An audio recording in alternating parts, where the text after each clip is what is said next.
സുജേട്ടാ നമസ്കാരം. നമസ്കാരം. കോക്രോച്ച് ജനതാ പാർട്ടിയുടെ പ്രൊട്ടസ്റ്റ് നമ്മൾ മാത്രമല്ല നിരീക്ഷിച്ചുകൊണ്ടിരിക്കുന്നത്, BBC നിരീക്ഷിച്ചുകൊണ്ടിരിക്കുന്നുണ്ട്. BBCയിലെ ഇൻസ്റ്റാഗ്രാമിന്റെ പോസ്റ്റൊക്കെ ഇപ്പോൾ എടുത്ത് നോക്കിക്കഴിഞ്ഞാൽ നമുക്കറിയാം, പ്രധാനമന്ത്രി നരേന്ദ്രമോദിയുടെ അമ്മയെ അധിക്ഷേപിച്ചതിന് പ്രധാനമന്ത്രി മാപ്പ് കൊടുത്തു എന്ന് അദ്ദേഹം പറഞ്ഞു. പക്ഷെ പലപ്പോഴും FIR-കൾ പിൻവലിക്കാൻ കഴിയില്ല, കാരണം ക്രിമിനൽ FIR-കൾ പിൻവലിക്കാൻ കഴിയില്ല എന്ന് കേന്ദ്രം ഇന്നലെ സുപ്രീം കോടതിയെ അറിയിച്ചു കഴിഞ്ഞു. അത് മാത്രമല്ല, പ്രധാനമന്ത്രി നരേന്ദ്രമോദി അമ്മയെ അധിക്ഷേപിക്കുന്ന രാജ്യത്തെ പല സ്ത്രീകളെയും ബലാത്സംഗം ചെയ്യണമെന്ന് പറയുന്ന പല ഇൻസ്റ്റാഗ്രാം വീഡിയോസും സമൂഹ മാധ്യമങ്ങളിൽ ട്രെൻഡിങ് ആണ്. ഇൻസ്റ്റാഗ്രാം പറയുന്ന ആൾക്കാരെ അവരുടെ പ്രദേശത്ത് തന്നെയുള്ള പല ആൾക്കാരും കൈകാര്യം ചെയ്യുന്ന വീഡിയോകൾ, കൈകാര്യം എന്ന് പറഞ്ഞാൽ അവരെ കൊണ്ട് മാപ്പ് പറയിക്കുക, ആ വീഡിയോസ് സമൂഹ മാധ്യമങ്ങളിൽ ട്രെൻഡിങ് ആണ്. കഴിഞ്ഞ ദിവസം മുതൽ BBC ഒരു ക്യാമ്പയിൻ ആരംഭിച്ചിട്ടുണ്ട്. അതായത് കോക്രോച്ച് ജനതാ പാർട്ടിക്ക് അകത്ത് നിൽക്കുമ്പോൾ ഈ പുറത്ത് നിൽക്കുന്ന, അതായത് കേന്ദ്ര ഭരണവുമായിട്ട് ബന്ധപ്പെട്ട് നിൽക്കുന്ന പല ഹാൻഡിലുകളിൽ നിന്നും അധിക്ഷേപം നേരിട്ട സ്ത്രീകൾ. നമുക്കറിയാം, ഈ മഹാരാഷ്ട്രയിൽ ഒരു പെൺകുട്ടി, ഒരു വാന് തടയുന്ന ഒരു പെൺകുട്ടിയെ നമ്മൾ കണ്ടായിരുന്നു. ആ വാന് തടയുന്ന പെൺകുട്ടിയുടെ അഭിമുഖത്തോടു കൂടിയാണ് അവൻ്റെ മോഡൽ സ്റ്റാർട്ട് ചെയ്തിരിക്കുന്നത്. ആ മോഡൽ പറയുകയാണ്, ഈ കോക്രോച്ച് ജനതാ പാർട്ടിക്കെതിരെ നിൽക്കുന്ന ആൾക്കാർ എൻ്റെ നഗ്ന ചിത്രങ്ങൾ മോർഫ് ചെയ്യുന്നു, അത് ലീക്ക് ചെയ്യുന്നു എന്നൊക്കെ പറഞ്ഞുകൊണ്ട് അതിനൊരു കൗണ്ടറായിട്ട് അവർ പുറത്ത് വന്നിട്ടുണ്ട്. നമുക്ക് മനസ്സിലാവും അത് എന്തുകൊണ്ടാണ് അവരങ്ങനെ വരുന്നതെന്ന് നമുക്ക് മനസ്സിലാവും. കാരണം ഇവർക്ക് പറയാനൊന്നുമില്ല. ഇവർ തെറി വിളിക്കുന്ന ദൃശ്യങ്ങൾ യഥേഷ്ടം സമൂഹ മാധ്യമങ്ങൾ ഇങ്ങനെ പ്രചരിച്ചുകൊണ്ടിരിക്കുകയാണ്. അപ്പോൾ അത് അവർ മാത്രമല്ല ഇത് നോക്കിക്കാണുന്നത്, BBC നോക്കിക്കാണുന്നുണ്ട്. പോരാത്തതിന് കഴിഞ്ഞ ദിവസം മുൻ UK മന്ത്രിയായിട്ടുള്ള ഒരാളുടെ ഒരു വലിയ പ്രസ്താവന പുറത്തു വന്നു. മുൻ UK മന്ത്രിയാണ്. അപ്പോൾ UK മന്ത്രിക്ക് കോക്രോച്ച് ജനതാ പാർട്ടിയുടെ ഈ നീക്കത്തിൽ എന്താണ് ചോദ്യം എന്ന് പറഞ്ഞാൽ അറിയില്ല. അപ്പോൾ CJP പ്രതിഷേധങ്ങളെ അയാൾ പറഞ്ഞത് ഷെയ്ഖ് ഹസീനയുടെ പുറത്താക്കലിനോടാണ് ഇയാൾ താരതമ്യം ചെയ്തത്. ഈ പ്രതിഷേധം തുടങ്ങിയിട്ടേ ഉള്ളൂ, ഇന്ത്യ ബംഗ്ലാദേശ് ശൈലിയിലുള്ള ഒരു അട്ടിമറിക്ക് സാക്ഷ്യം വഹിക്കാൻ പോവുകയാണ് എന്നും ഇയാൾ അസന്നിഗ്ധമായിട്ട് പറയുന്നുണ്ട്.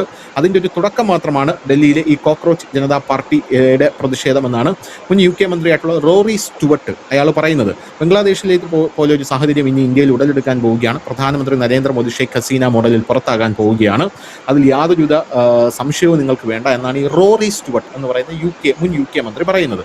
അപ്പോൾ ഇത് പുറത്തു വന്നതിന് ശേഷം കഴിഞ്ഞ ദിവസം RSSന്റെ നേതാവായിട്ടുള്ള അതുൽ ലിമായെ കഴിഞ്ഞ ദിവസം, എനിക്ക് തോന്നുന്നു അദ്ദേഹം RSSന്റെ ജനറൽ സെക്രട്ടറി ആണെന്ന് തോന്നുന്നു, അതുൽ യുവായെ, അദ്ദേഹം ഒരു പ്രസ്താവന പറഞ്ഞിട്ടുണ്ട്. അദ്ദേഹം പറഞ്ഞ CJP പ്രസ്ഥാനത്തെ കുറിച്ച് നമുക്ക് പഠിക്കണം.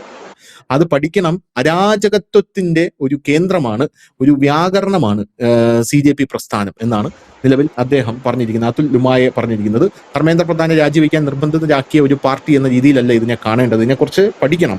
പഠിച്ചു കഴിയുമ്പോൾ ദേശീയ കാഴ്ചപ്പാടുകൂടി പ്രവർത്തിക്കുന്ന ഒരു പ്രസ്ഥാനമല്ല CJP, മറിച്ച് അരാജകവാദികളുടെ ഒരു കൂട്ടമാണിത് എന്നാണ് ഇദ്ദേഹം പറഞ്ഞിരിക്കുന്നത്. ABVPയുടെ അഖില ഭാരതീയ വിദ്യാർത്ഥി പരിഷത്തിന്റെ വിദ്യാർത്ഥികളെ അഭിസംബോധന ചെയ്യവെയാണ് അദ്ദേഹം ഈ കാര്യം പറഞ്ഞിരിക്കുന്നത് എന്നുള്ളത് മറ്റൊരു പ്രധാനപ്പെട്ട കാര്യം. ഈ UK-യുടെ ഈ മുൻ മന്ത്രി റോറി സ്റ്റുവർട്ടിന്റെ ഈ പ്രസ്താവനയെ ഏത് രീതിയിലാണ് നമ്മൾ വിലയിരുത്തേണ്ടത് വെച്ചിട്ടോ? എനിക്കത് വലിയ തമാശയായിട്ടാ തോന്നി. കാരണം അദ്ദേഹത്തിന് നിൽക്കിടാൻ സമയമില്ലാതെ ബ്രിട്ടനിൽ കിടന്ന് ഓടിക്കൊണ്ടിരിക്കുക സായിപ്പന്മാര്. കാരണം അവിടെ കടന്നു കയറിയ കുടിയേറ്റക്കാർ മൊത്തം പിടിച്ചെടുത്തോണ്ടിരിക്കുകയാണ് സ്ഥലങ്ങൾ മുഴുവൻ. അവിടെ എപ്പോഴും സംഘർഷത്തിന്റെ വക്കിൽ നിൽക്കുകയാണ്. ഈ അടുത്തൊരു സംഘർഷം കഴിഞ്ഞതേ ഉള്ളൂ. സ്വന്തം നാട് തന്നെ മറ്റുള്ളവർ കവർന്നെടുത്തുകൊണ്ടിരിക്കുമ്പോഴാണ് അദ്ദേഹം ഇന്ത്യയെ നോക്കിക്കൊണ്ട്, കാരണം ഇവരുടെ ഈ യൂറോപ്യൻസിന്റെ പൊതുവെ ഒരു രീതി എന്ന് പറഞ്ഞാൽ ഇന്ത്യ അവരിപ്പോഴും ഒരു അടിമകളെ കണക്ക്, അവരുടെ ഒരു എന്താണ് ഈ കോളനി ആയിരുന്നല്ലോ നമ്മൾ. ആ കോളനിക്കാരായിട്ട് തന്നെയാണ് ഇപ്പോഴും നമ്മളെ അവർ കാണുന്നത്. അവരുടെ ഒരു കോളനിയുടെ ഭാഗമായിട്ട് അങ്ങനെ കാണും നമ്മളെ. അതുകൊണ്ടാണ് അങ്ങനത്തെ ഒരു രീതി വരുന്നത്. പക്ഷെ അതിനകത്ത് കാര്യം ഉണ്ട്, ഇല്ല എന്നല്ല. കാരണം ഈ കോക്രോച്ച് ജനതാ പാർട്ടിയുടെ വിജയം ആഘോഷിച്ചും കോക്രോച്ച് ജനതാ പാർട്ടിക്ക് വേണ്ടി UK-യിൽ വലിയ പ്രകടനങ്ങളൊക്കെ നടന്നിരുന്നു. അതിൽ ഇന്ത്യക്കാരല്ല പ്രകടനത്തിൽ പങ്കെടുത്തത്, വിദേശികളടക്കം ഉള്ളവരും. പിന്നെ നമ്മുടെ ഒരു പരിസ്ഥിതി പ്രവർത്തകരുണ്ടല്ലോ, പരിസ്ഥിതി അല്ല ആക്ടിവിസ്റ്റ് ഉണ്ടല്ലോ, എന്താണ് പേര് വിട്ടുപോയി, തുമ്പർഗ പോയി. തുമ്പർഗ ആരാണെന്നുള്ള കാര്യം ലോകത്തിന് എല്ലാവർക്കും അറിയാം. ഇസ്രായേലുകാർ വെടിവെച്ച് കൊല്ലാൻ പോയതാണ്. തലനാരൊക്കെയാണ് അവിടുന്ന് രക്ഷപ്പെട്ടത്. ഗാസയിൽ പറ്റിയ വലിയ പ്രശ്നം നടക്കുമ്പോൾ ഇവരൊരു പായ്ക്കപ്പലിനകത്ത് ഇവരും പാകിസ്ഥാനിലെ കുറെ എഞ്ചിനീയർമാരും ഡോക്ടർമാരും കൂടെ എന്താണ് ദുരിതാശ്വാസ സാമഗ്രികൾ കൊടുക്കാൻ പോകാന്ന് പറഞ്ഞു. ഇസ്രായേൽ പറഞ്ഞു ഇപ്പൊ തൽക്കാലം അവിടത്തേക്ക് പോകരുതെന്ന് കേട്ടില്ല. പക്ഷെ ഇസ്രായേൽ അവരെ അറസ്റ്റ് ചെയ്ത് നിൽക്കുകയാണ് ചെയ്തത്. അപ്പൊ എല്ലായിടത്തും ഇവര് തലവേദനയാണ്. ഇവരൊക്കെയാണ് അവിടെ സമരം നടത്തിയത്. അത് മറ്റൊരു കാര്യം. അപ്പൊ ഇത് ഇപ്പോൾ RSS ഇറങ്ങുകയാണ്. മോഹൻ ഭഗവത് യുവാക്കളുമായും ജൻസി പിള്ളേരുമായി സംവേദിക്കുന്നതിന് വേണ്ടിയിട്ട് ഇറങ്ങുന്നു എന്നുള്ളൊരു വാർത്ത ഇന്നലെ കണ്ടിരുന്നു. പല മാധ്യമങ്ങളിലും ആ വാർത്ത വരികയും ചെയ്തിരുന്നു. അപ്പോൾ സ്വാഭാവികമായി തന്നെ ഇവിടെ സംഭവിച്ചൊരു കാര്യം എന്ന് പറഞ്ഞു കഴിഞ്ഞാൽ, ഈ രാജ്യത്തെ തകർക്കാൻ ഒരു വലിയ ഗൂഢാലോചന നടന്നിട്ടുണ്ടെന്ന് പലരും പറയുമ്പോൾ ആരും അത് കേട്ടിരുന്നില്ല. ഈ കോൺഗ്രസ് പാർട്ടിക്കാരോ ഈ നാട്ടിലെ കമ്മ്യൂണിസ്റ്റുകളോ ജനതാദളുകാരോ ഒക്കെ സമരം ചെയ്യുമ്പോൾ ഏതെങ്കിലും യൂറോപ്യൻ രാജ്യത്തെ മന്ത്രിമാരോ ഇല്ലെങ്കിൽ വേറെ ഏതെങ്കിലും രാജ്യത്തെ മന്ത്രിമാരോ പൊളിറ്റീഷ്യൻസ് ഏതെങ്കിലും പിന്തുണയുമായിട്ട് വരുന്നത് നിങ്ങൾ കണ്ടിട്ടുണ്ടോ? ഒന്നും കാണില്ല. കോക്രോച്ച് ജനതാ പാർട്ടിക്ക് പിന്തുണയായിട്ട് വന്നിരുന്നു. പൗരത്വ ഭേദഗതി സമരം നടന്നു ഇവിടെ. ആ സമരം നടന്നപ്പോൾ ഏതെങ്കിലും മിഡിൽ ഈസ്റ്റ് രാജ്യങ്ങൾ പിന്തുണയായിട്ട് വന്നിരുന്നു? ഗൾഫ് രാജ്യങ്ങൾ ആരെങ്കിലും? വന്നില്ല. പകരം വന്നത് ഈ UK-യിലും അവിടെ ഇവിടെയൊക്കെ ഉള്ള ചില MP-മാരും മറ്റുമായിരുന്നു വന്നിരുന്നു.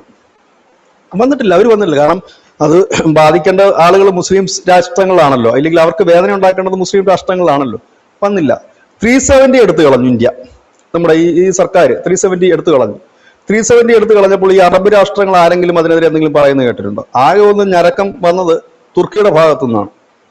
മലേഷ്യ പോലും കമാന്ന് രാഷ്ട്രം മിണ്ടിയില്ല. പിന്നെ സ്വാഭാവികമായി പാകിസ്ഥാൻ പിന്നെ സംസാരിച്ചിരുന്നു. 370 കളഞ്ഞതിനെ കുറിച്ച് ആരൊക്കെയാണ് സംസാരിച്ച്?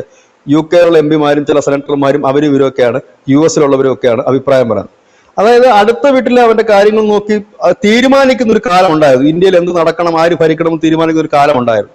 ഇപ്പൊ അവരുടെ അതൊക്കെ അങ്ങ് പോയിരിക്കുന്നു. കാരണം ഇന്ത്യക്കാർ തന്നെയാണ് ഇപ്പോൾ ഇവിടുത്തെ കാര്യങ്ങൾ തീരുമാനിച്ചുകൊണ്ടിരിക്കുന്നത്. അതൊരു യാഥാർത്ഥ്യമാണ്. RSSനെ സംബന്ധിച്ച് അവര് വളരെ ഗൗരവതരമായി തന്നെയാണ് ഇതിനെ കണ്ടിരിക്കുന്നത്. കാരണം എനിക്ക് തോന്നുന്നത് RSSന് അത് കുറച്ചുകൂടെ എളുപ്പമായിരിക്കും ഹാൻഡിൽ ചെയ്യാൻ. കാരണം അവരെ സംബന്ധിച്ച് അവരുടെ ശാഖയുണ്ട്, തരുണ ശാഖ, ബാലശാഖ, പിന്നെ പ്രൗഢശാഖ എന്ന് പറഞ്ഞ കാറ്റഗറി തന്നെ ഉണ്ട്. ഓരോ ഏജ് ലിമിറ്റ് വെച്ചിട്ട് അവർക്ക് ശാഖയുടെ കാറ്റഗറി തന്നെയുണ്ട്. യുവാക്കൾക്കുള്ള ശാഖയുണ്ട്, അത് തരുണ. കുട്ടികൾക്കുള്ളതുണ്ട്, ബാല ശാഖകളുണ്ട്, പ്രൗഢ പ്രായമുള്ളവർക്കുള്ള സീനിയേഴ്സ് ആൾക്കാർക്കുള്ളതുണ്ട്.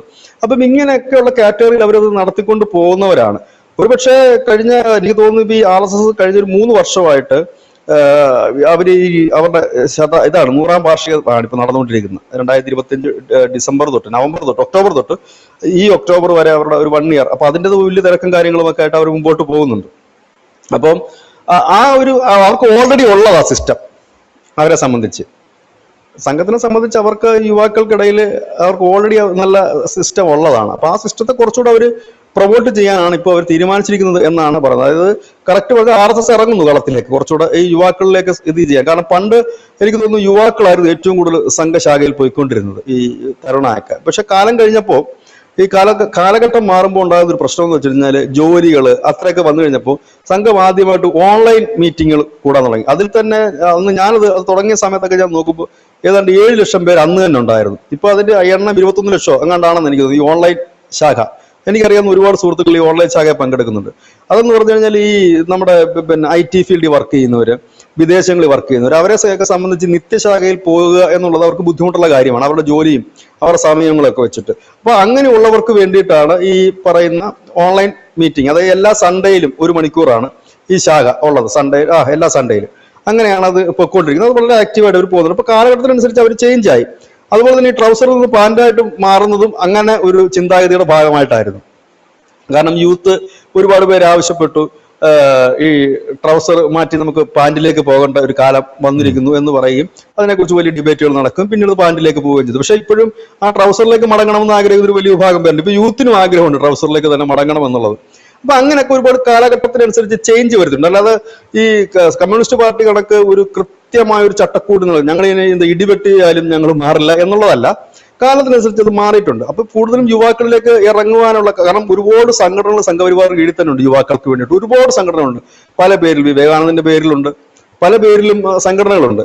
അപ്പൊ അത്തരം സംഘടനകൾ വീണ്ടും ആക്റ്റീവാക്കി എടുത്തുകൊണ്ട് കാലഘട്ടത്തിനനുസരിച്ചിട്ട് അത് ചേഞ്ച് വരുത്തേണ്ടതായിട്ടുണ്ട്. അതുകൊണ്ട് തന്നെയാണ് ശ്രീ മോഹൻ ഭാഗവത് കുറച്ചു ദിവസം മുമ്പ് അദ്ദേഹം പറഞ്ഞൊരു കാര്യമുണ്ട്, ഇത് പഴയ തലമുറയല്ല, പുതിയ തലമുറയാണ്. അവർ ചോദ്യങ്ങൾ ചോദിച്ചുകൊണ്ടേയിരിക്കും. അപ്പൊ അവരുടെ യുക്തിക്ക് നിരക്കുന്ന മറുപടികൾ നമ്മൾ പറയാൻ സജ്ജരായിരിക്കണം. ഇപ്പോൾ പഴയ കണക്ക് പണ്ടെന്ന് പറഞ്ഞാൽ ഈ മുതിർന്നവർ പറയും, കുട്ടികൾ കേൾക്കും. ഇന്നും അങ്ങനല്ല. നമ്മളിപ്പോ ഒരു കുട്ടിയെടുത്ത് ഒരു കാര്യം നീ അത് ചെയ്യരുത് എന്ന് പറഞ്ഞാൽ ആ കുട്ടി അടുത്ത ചോദ്യം ചോദിക്കുന്നത് എന്തുകൊണ്ട് ചെയ്യാൻ പാടില്ല. അപ്പൊ നമ്മളുടെ ഒരു മറുപടി ഉണ്ടാകണം. അത് ചെയ്താൽ നിനക്ക് അപകടം വരും, ഇത് ചെയ്താൽ നിനക്ക് കൈകൊള്ളും എന്ന് നമുക്ക് പറഞ്ഞു കൊടുക്കാൻ വേണം. അതാണ് പറയുന്നത്, ഇനി മുതൽ അങ്ങനെ ആയിരിക്കും വരുന്നത്. ഏതായാലും അവർ കളത്തിൽ ഇറങ്ങുന്നു എന്നുള്ളത് തന്നെയാണ് വന്നിരിക്കുന്ന ഒരു കാര്യം. അവരെ സംബന്ധിച്ച് ഈസി ആയിട്ട് ഇത് ഹാൻഡിൽ ചെയ്യാൻ പറ്റും. BJP-യെക്കാളും കുറച്ചുകൂടി ഈസി ആയിട്ട് ഹാൻഡിൽ ചെയ്യാൻ പറ്റും.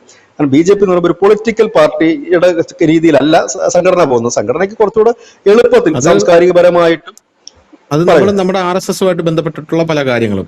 എന്റെ പ്രധാനപ്പെട്ട ഡൗട്ട് ഈ മുൻ UK മന്ത്രിയായിട്ടുള്ള റോവർ സ്റ്റുവർട്ടിന് ഇതിനകത്ത് എന്താണ് കാര്യം എന്നുള്ളതാണ്. ഇയാൾ ഈ CJP പിന്തുണച്ച് രംഗത്തെത്തുന്നതിന്റെ ഒരു ചേതോവികാരം എന്തായിരിക്കും? അതാണ് ഞാൻ പറഞ്ഞത്, അതാണ് തുടക്കത്തിൽ ഞാൻ പറഞ്ഞത്. കാരണം ഇതിന്റെ പിന്നിൽ നമ്മൾ മുമ്പ് ഈ സമരം തുടങ്ങിയപ്പോഴേ നമ്മൾ പറഞ്ഞു ഈ വിദേശ ശക്തികളുടെ ഒരു കളിപ്പാവകളായിട്ടാണ് ഇത് പല സമരങ്ങളിൽ പങ്കെടുക്കുന്നത് തന്നെ. അപ്പൊ അതിപ്പോ തെളിഞ്ഞു വരുന്നേ ഉള്ളൂ, അവർ ഓപ്പൺ ആയിട്ട് പറയുന്നേ ഉള്ളൂ. നമ്മൾ പറഞ്ഞു സോറോസസിന്റെ ഫണ്ട് വലിയ രീതിയിൽ ഒഴുകുന്നുണ്ട്, അതുപോലെ തന്നെ വലിയ NGO വലിയ രീതിയിൽ ഫണ്ട് ഇറക്കുന്നുണ്ട്, നവസഭക്കാരുടെ ഫണ്ട് ഇറങ്ങുന്നുണ്ട്, അങ്ങനെയുണ്ട്. അവരുടെയൊക്കെ തലവന്മാരാണ് ഇപ്പോൾ ഈ കിടന്ന് ഈ ഗീർവാണം മുഴക്കിക്കൊണ്ടിരിക്കുന്നത്. ഇപ്പം മലമറിക്കും, ഇപ്പൊ തകർക്കും. ഞാൻ കഴിഞ്ഞ ദിവസം ഞാൻ പറഞ്ഞു ഇനി ഒരു പാർട്ടാ സമരം ഈ രാജ്യത്തുണ്ടാകില്ല. കാരണം ഈ പാറ്റകളുടെ ഒരു എന്താണ് എന്നുള്ളത് ഈ സമരം നീണ്ടുപോയതിനകത്ത് ഒരു വലിയ ഗുണം കൂടി ഉണ്ടായിട്ടുണ്ട് ഈ രാജ്യത്തിന്. കാരണം ആ സമരം നീണ്ടുപോയതോടുകൂടി ഇവരെന്താണെന്ന് മനസ്സിലാക്കാൻ ജനങ്ങൾക്ക് കഴിഞ്ഞു. ഇവർ ചെയ്ത മഹത്തായ കാര്യമാണെങ്കിൽ ഇവരുടെ വീട്ടിൽ ചെല്ലുമ്പോൾ നാട്ടുകാർ കൈവെക്കേണ്ട അവസ്ഥയില്ലല്ലോ. ഇപ്പൊ ഉപ്പ് സത്യാഗ്രഹത്തിന് പോയവരോ സ്വാതന്ത്ര്യ സമരത്തിന് പോയവരോ നാട്ടിൽ വരുമ്പോൾ പൂമാലയിട്ടാണ് നമ്മൾ സ്വീകരിക്കുന്നത്. കല്ലെറിഞ്ഞും ചെവിക്കുറ്റി അടിച്ച് പൊട്ടിച്ചും സ്വീകരിക്കാറില്ല. പണ്ട് നമ്മുടെ സ്വാതന്ത്ര്യ സമര സേനാനികൾ വിട്ട് അങ്ങനെയല്ലേ കണ്ടിരിക്കുന്നത് കേട്ടിരിക്കുന്നതൊക്കെ. നമ്മൾ വളരെ അഭിമാനപൂർവ്വമാണ് പറയുന്നത് നമ്മുടെ നാട്ടിൽ ഒരു സ്വാതന്ത്ര്യ സമര സേനാനി ഉണ്ടായിരുന്നു. അപ്പൊ ഈ പോയിട്ട് വന്നവരെയൊക്കെ ആറംജാൻ പോകുന്ന നാട്ടുകാർ ഓടി നടന്ന് തെറി വിളിക്കണം എന്നുണ്ടെങ്കിൽ അവർ ചെയ്തൊരു മഹത്തായ കാര്യമാണെന്നുള്ള കാര്യം നാട്ടുകാർക്ക് ബോധ്യം വന്നിട്ടില്ല. അതുകൊണ്ട് തന്നെയാണത് അതാണ് ആ ഒരു വിഷയം. അതുകൊണ്ടാണ് ഞാൻ പറഞ്ഞത് ഇനി ഒരു സമരത്തിന് വന്ന നാട്ടുകാർ തടയും, പോലീസും പട്ടാളവും അല്ല, നാട്ടുകാർ തന്നെ ചെയ്യേണ്ടി വരും. അതാണ് അതിന്റെ യാഥാർത്ഥ്യം.